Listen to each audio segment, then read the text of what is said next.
Hello guys, welcome to my YouTube channel Yadav medical classes में आपका स्वागत है। तो मेरे चैनल को लाइक सब्सक्राइब शेयर ज़रूर करें। आज हम बताने वाले हैं एनीमिया के बारे में और इसका यूज और इसका ट्रीटमेंट के बारे में बताने वाले हैं। और आइए जानते हैं एनीमिया क्या है। Anaemia is medical condition in which decrease the level of HB and RBC cell it is known as anaemia. Anaemia एक ऐसी अवस्था होती है जिसमें हमारे शरीर से RBC और हीमोग्लोबिन की मात्रा कम हो जाती है, इसे एनीमिया कहते हैं। और देखिए आगे, bleeding due to heavy menstruation and heavy bleeding and accidental it may be cause a anaemia.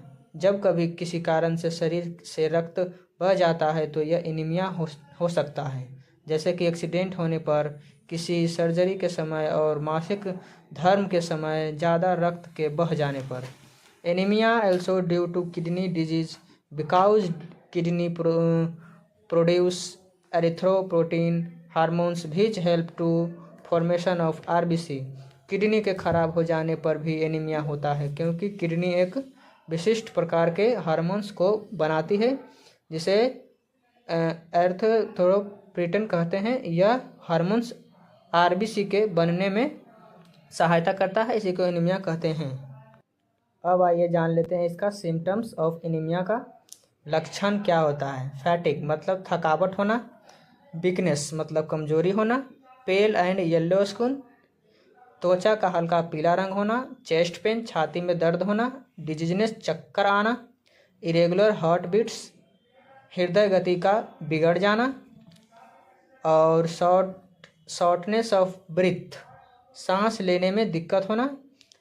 तो इसका ये लक्षण हुआ। अब आते हैं इसका टाइप। इसका टाइप 3 प्रकार का होता है। नॉर्मोसिटिक एनीमिया, मैक्रोसिटिक एनीमिया और माइक्रोसिटिक एनीमिया होता है। अब आइए इसका हम लेबोरेटरी डायग्नोसिस ऑफ एनीमिया कैसे करते हैं, क्या क्या आता है। CBC कराना पड़ता है, कंप्लीट ब्लड काउंट, और PBF स्मीयर जो होता है पेरिफेरल ब्लड फिल्म, और तीसरा होता है आयरन टेस्ट भी कराना पड़ता है, और हेमोग्लोबिन टेस्ट होता है, विटामिन B12 भी होता है, और फॉलिक एसिड लेवल होता है। तो इसका ये लेबोरेटरी डायग्नोसिस ऑफ एनीमिया होता है, इसी प्रकार से करते हैं। आइए हम आगे जानते हैं इसका एग्जाम्पल के तरह जानते हैं। 3 प्रकार का होता है, उसी को नॉर्मोसाइटिक एनीमिया। RBC की आकार और आकृति सामान्य होती है, पर RBC की संख्या और हीमोग्लोबिन कम हो जाता है। और इसका एग्जाम्पल है in pregnancy, accident, chronic disease. और आइए दूसरा में मैक्रोसिटिक एनीमिया। RBC का आकार बड़ा हो जाता है और RBC की संख्या भी कम हो जाती है और हीमोग्लोबिन भी कम हो जाता है। इसका एग्जाम्पल है मेगालोब्लास्टिक एनीमिया। और आइए माइक्रोसिटिक एनीमिया क्या है।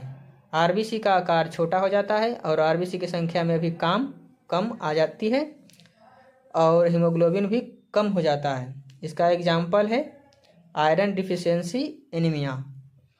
तो बारीकी से हम जान गए इसका नॉर्मोसिटिक एनीमिया और मैक्रोसिटिक एनीमिया और माइक्रोसिटिक एनीमिया और इसका एग्जाम्पल। अब आइए हम ट्रीटमेंट के बारे में जान लेते हैं, इसका उपचार कैसे करेंगे। कुछ दवाई है, जैसे कि फॉलिक एसिड टैबलेट है, और ये है फेरस सल्फेट, और एक फेरस ग्लूकोनेट, और एक है एपोएटिन इंजेक्शन। ये सभी टैबलेट चलेगा। और ये एक फेरसिट रेड है, 5 ml OD दिन में 1 बार देना है। और ये अगला विटामिन विद आयरन सिरप है, ये बहुत ही असर दर्द करता है और 5 ml OD दिन में 1 बार प्रिस्क्राइब किया जाता है।